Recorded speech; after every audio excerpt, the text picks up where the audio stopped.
In this video, I'm going to show you how to delete your TikTok account permanently. And in order to start, we're going to our profile section. We click on the top right hamburger icon, click on settings and privacy. In here, we click on account. And when we look all the way down, we see deactivate or delete account. And we're going to click on this. And as you can see, we have two options. We have the option to deactivate our account.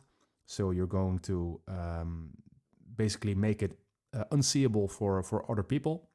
And you can reactivate this account and recover all of your content basically anytime. Or you can delete your account permanently and then everything will be deleted, including your content. And you won't be able to reactivate your account or restore it or anything.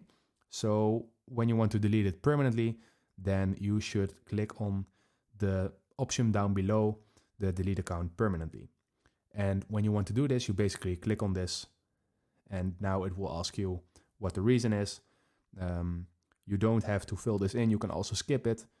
And when you click on continue, then you will become into the final screen to get your account deleted permanently. And for the sake of this video, I'm not going to do that, but it is actually really easy. You will find it out pretty easily when you just click on continue. And then there will be one more button to delete your account permanently. So if this video helped you out, please leave a like and consider subscribing, and then I see you in the next one.